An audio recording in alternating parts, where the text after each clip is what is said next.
নেতিবাচক ধারায় শেষ হয়েছে ঢাকার শেয়ার বাজারের লেনদেন। সার্বিক সূচক ডিএসএক্স 4 পয়েন্ট কমে দাঁড়িয়ে আছে 5061-তে। হাত বদল হয়েছে 564 কোটি টাকার শেয়ারের মালিকানা। লেনদেনে অংশ নেওয়া প্রতিষ্ঠানগুলোর মধ্যে দর বেড়েছে 156টির, কমেছে 163টির, আর অপরিবর্তিত রয়েছে 76টির দর। এবার বাজার নিয়ে বিশ্লেষণ শুনবো ইনভেস্টিড অ্যাসেট ম্যানেজমেন্ট লিমিটেডের। ঢাকা স্টক এক্সচেঞ্জের প্রধান সূচক ডিএসইএক্স গত কার্যদিবসের মতো আজও নেতিবাচক ধারায় শেষ হয়েছে। সেই সাথে আজ ইন্ডেক্স কমেছে প্রায় 0.1% মতো। রিসেন্টলি 12টা ট্রেডিং ডেতে আমরা মার্কেটে 8.3% একটা র্যালি দেখতে পাই। সে বিবেচনায় আজকের কারেকশন এবং গতকালকের কারেকশনটাকে আমরা একটা নর্মাল মার্কেট কারেকশন হিসেবে বিবেচনা করতে পারি।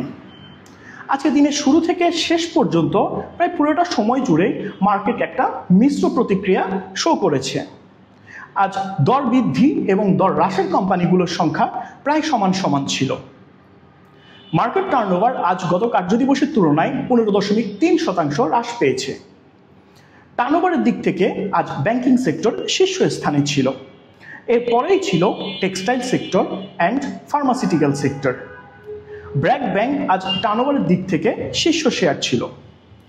আজ সর্বোচ্চ দর বৃদ্ধি পেয়েছে ড্যাফোডিল কম্পিউটার পিএলসি, যেখানে সর্বোচ্চ দর হ্রাস পেয়েছে জুট স্পিনার্স লিমিটেড।